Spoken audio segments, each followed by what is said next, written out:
Welcome to the Millennial Lawyer Podcast.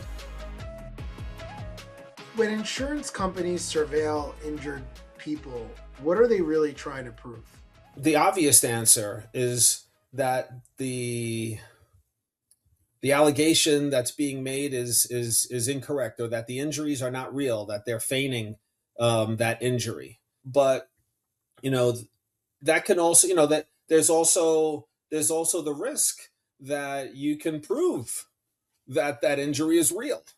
I mean, I did watch one of your podcasts where they talked about video evidence and how trying to surveil somebody can actually backfire. You're showing that the person is limping along in life, no pun intended.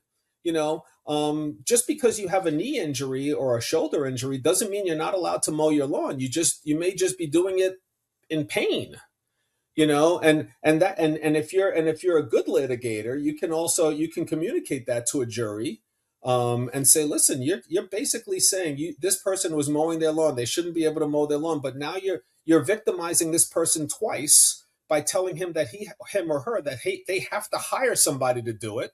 They may not have the money. You've already injured them physically. They're now injured financially because they may not be able to work. And now you want them to pay more out of pocket to mow the lawn when they can do it themselves, albeit in pain.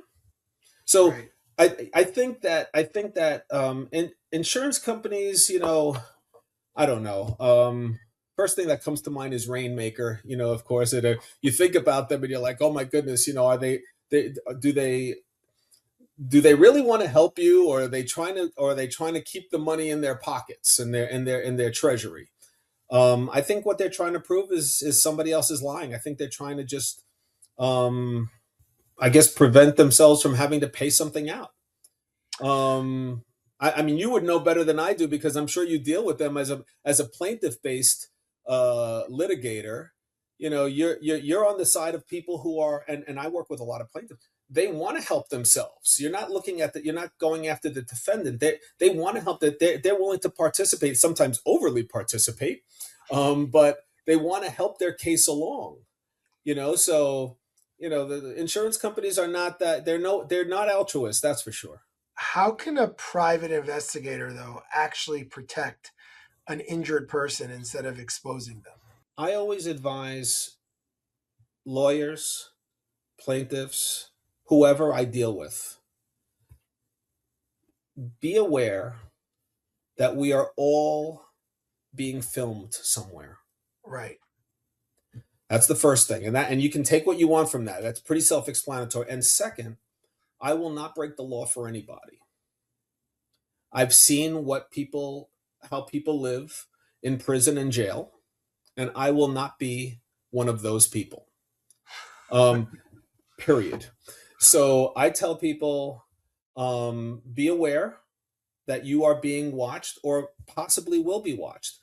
I work mostly with plaintiff-based attorneys, but you can be rest assured that insurance companies have investigators, and they use them. And another important thing is that they don't just wait. They don't just start investigating you a day or two after. They wait. They will wait till a month or a year later to watch, to see. They figure, okay, the person is relaxed now. They're not as apprehensive. If the person is feigning injury, they figure, let's let them let their guard down, and then we'll get the pictures we need or the video evidence that we need. Let's talk about technology. How has technology changed the way personal injury cases are investigated over the last decade or so? My quick off-the-cuff answer is that a lot of people are using drones. I use drones. I try to distinguish myself from the myriad of investigation firms out there, because I use drones, and not for surveillance. That's a bit of a murky area. I'm an FAA certified remote pilot. I have my license with the FAA to fly drones for non-recreational purposes. I can fly anywhere in the United States. Depending on where you are, you may need special permissions, but drones are a big thing because Yes, you can get good aerial footage or aerial pictures from Google Earth, for example, or Google Pro. It's pretty good, but you're not going to get up close to a transformer on an electrical tower. I can get within about 3 feet and take pictures, and pretty high resolution pictures. Pictures we're talking about 4K resolution videos, or 48 megapixel uh, raw photos. That's another I wanted to mention also. It's very important that an investigator provide not just JPEG photos, provide the raw photo as well if you can. You want all that metadata there. You don't want some defense attorney to say, "Oh, I see that you have JPEGs here," but you know that JPEGs are actually compressed videos. So how do we know that something else isn't altered in this picture? Okay, so I try to provide raw photos as well as the JPEG, so it's easy to read. But sometimes raw photos can be a little grainier if you're looking very close. But it provides all the information. They're untouched.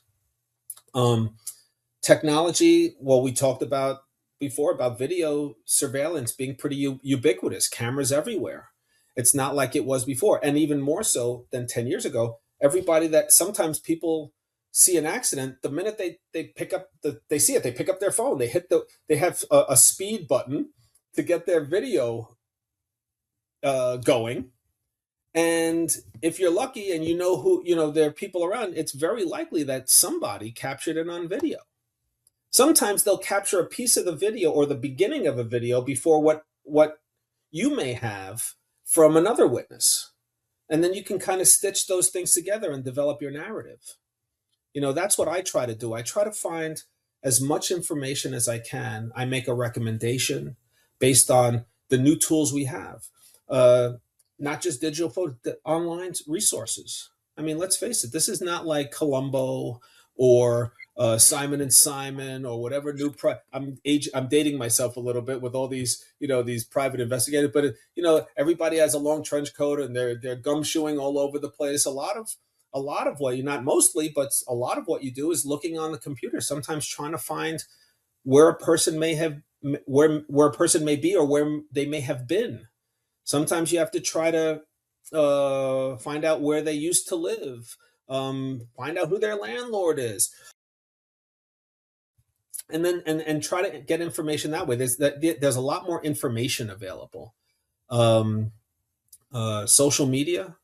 I mean, Yeah, it's that TMI effect. Like some people overshare on social media, but that could be very helpful to a litigator, most certainly to an investigator. absolutely. Absolutely. So, why do you think visual evidence often carries more weight than testimony alone? I think for me it's simple. It Visual evidence bridges the abstract to the contextual, to the real. When a juror or someone it has something explained to them, they may not have that context. It's just like when you read a book and there's no movie behind it. You have no what do they mean? That person could be a different face to each person in their mind, having each reader of that book.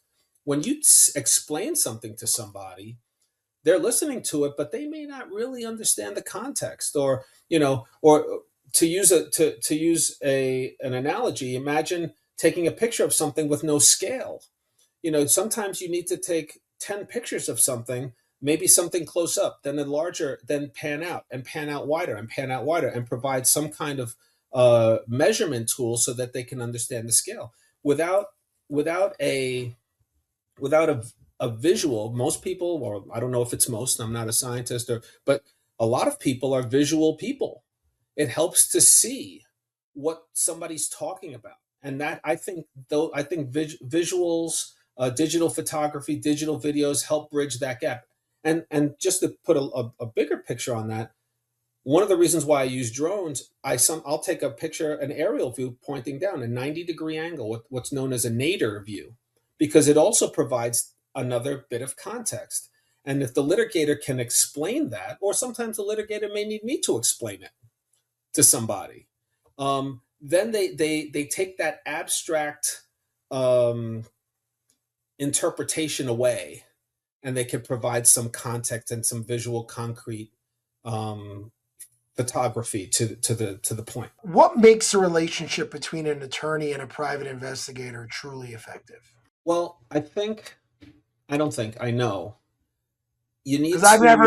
I've never personally used one on a case, so Okay, that's why I ask. we're I've hopefully never. going to change that Yeah, of uh, course. after this. But I think it's a lot of things, and they kind of circle around the same thing. I think a good attorney investigator relationship is built on honesty. What exactly does the attorney need?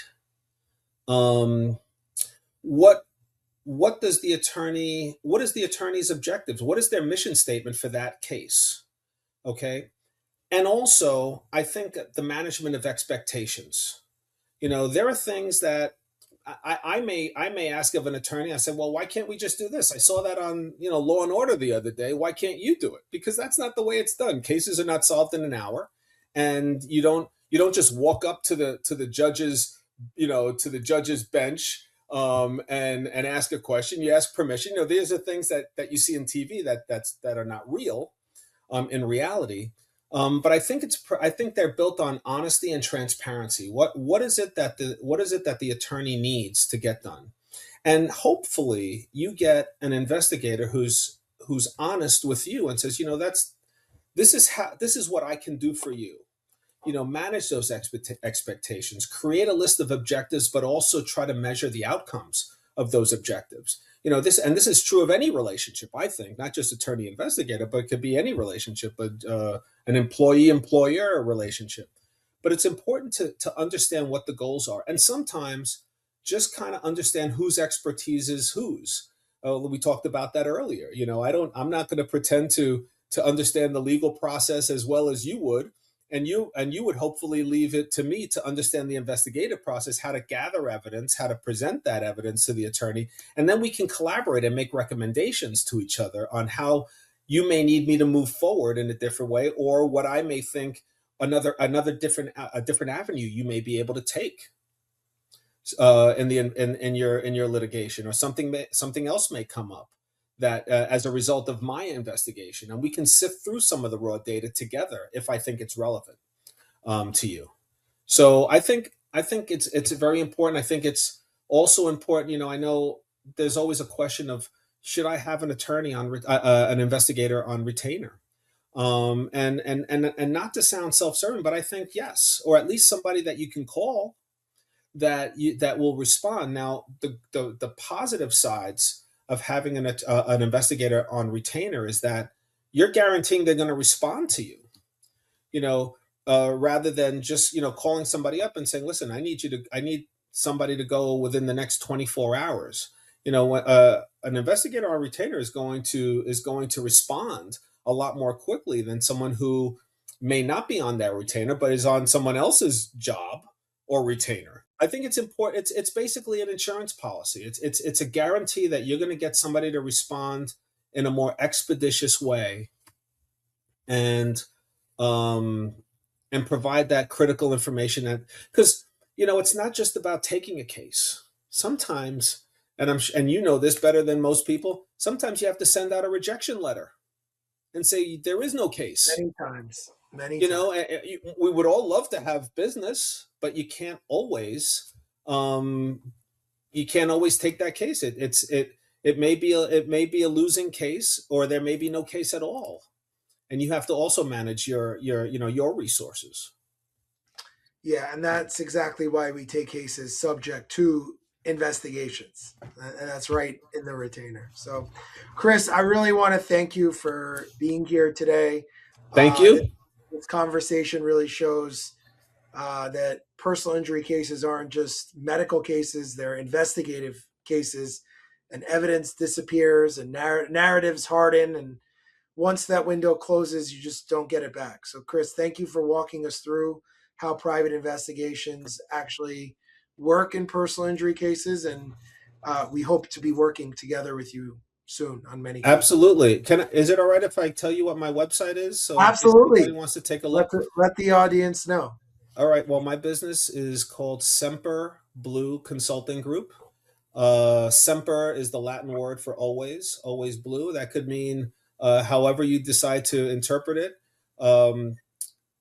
It's the website is www.semperblue.com, semperblue.com, and it gives a little information on what I do and how to contact me.